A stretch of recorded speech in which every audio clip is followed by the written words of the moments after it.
भाकरी म्हटल्यावर पहिल्या डोळ्यासमोर पदार्थ येतो तो म्हणजे झुणका. तर आज मी तोच झुणका मी तुम्हाला करून दाखवणार आहे. इथे मी त्यासाठी बेसन घेतलं आहे.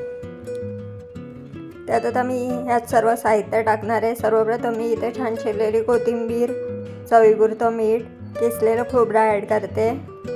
आता त्यात थोडंसं पाणी टाकून छान मिक्स करते. आता त्यात थोडीशी हळद पावडर टाकायचे आणि छान मिक्स करायचं आहे.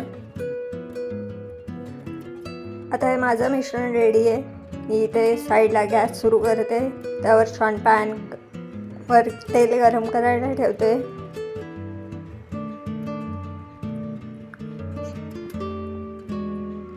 आता त्यात मी थोडा चिरलेला कांदा ॲड करते.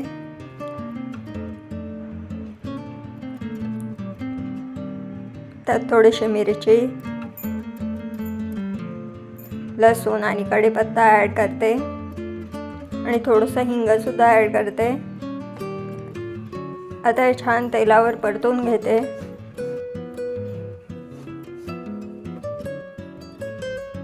आता त्यात मी थोडीशी राई टाकते.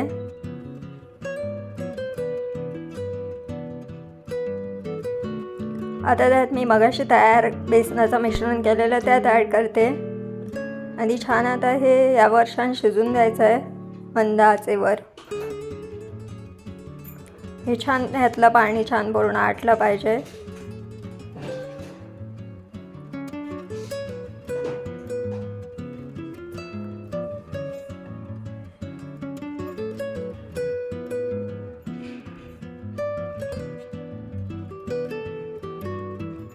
आता मी इथे वरती त्याच्यावर छान किसलेलं खोबरं आणि चिरलेली कोथिंबीर पुन्हा एकदा टाकते आणि छान मिक्स करून घेते.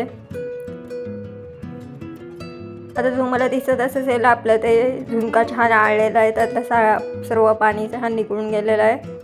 तो आता हा झुणका ऑलमोस्ट रेडी आहे. तुम्ही हा असा झुणका नक्की करून बघा. भाकरीबरोबर, चपातीबरोबर किंवा भाताबरोबर सुद्धा खूप छान लागतो आणि लहान मुलांना सुद्धा आवडतो. आणि जर तुम्हाला व्हिडिओ आवडला असेल तर लाईक, शेअर, सबस्क्राईब करायला विसरू नका.